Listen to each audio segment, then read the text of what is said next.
Today, I think, is a sad and embarrassing day for this committee.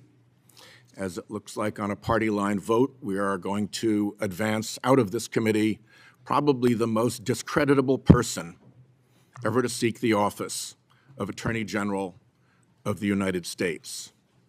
The reasons to vote against him number in the hundreds, but let's just focus on a few where my Republican colleagues purport to have great concern.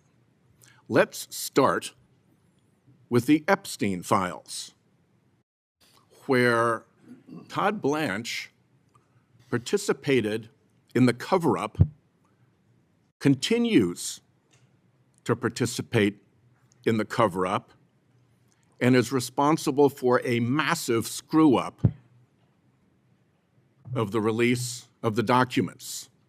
Cover-up and screw-up on the Epstein files. What do I mean by cover-up? Well, first, they looked at 4 FBI 302s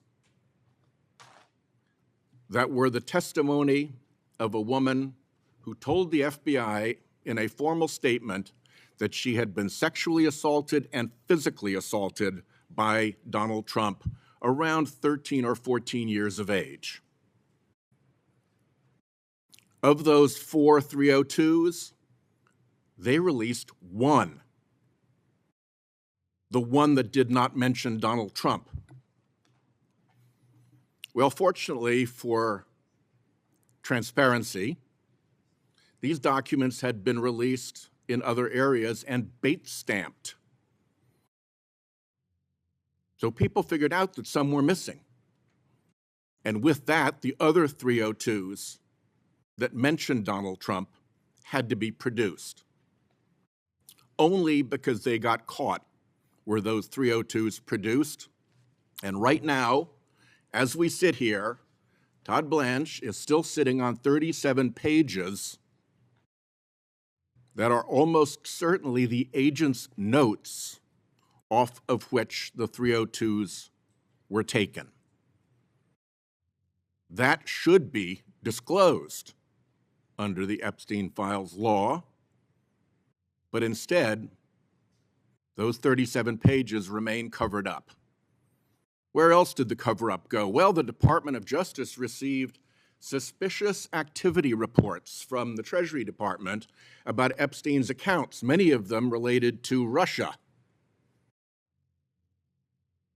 You'd think that an investigative body like the Department of Justice could look at a document called Suspicious Activity Report and deduce that there might be suspicious activity. But did they even have a look? Billions of dollars in Epstein fund transfers, and the Todd Blanche Department never even had a look. And then you get to Ghislaine Maxwell, where a deputy attorney general flew to Tallahassee to have a private meeting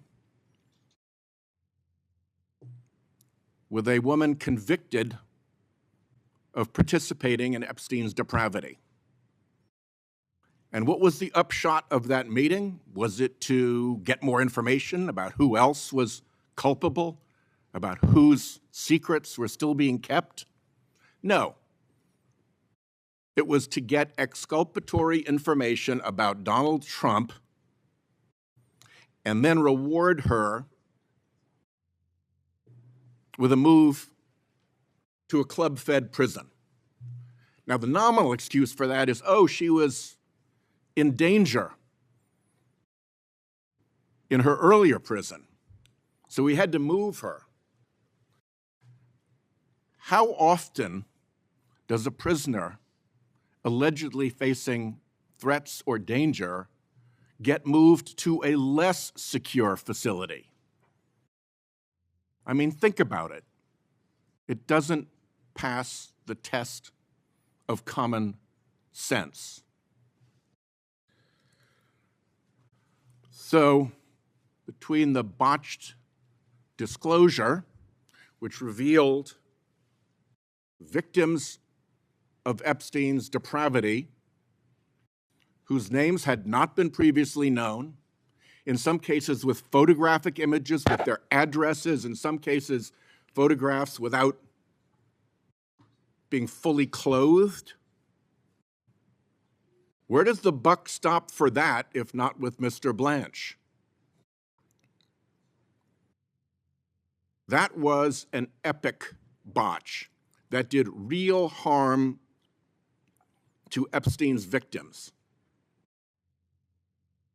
Voting for this guy today gives their blessing to the screw-up, to the botched release that even Pam Bondi pointed at Blanche as responsible for.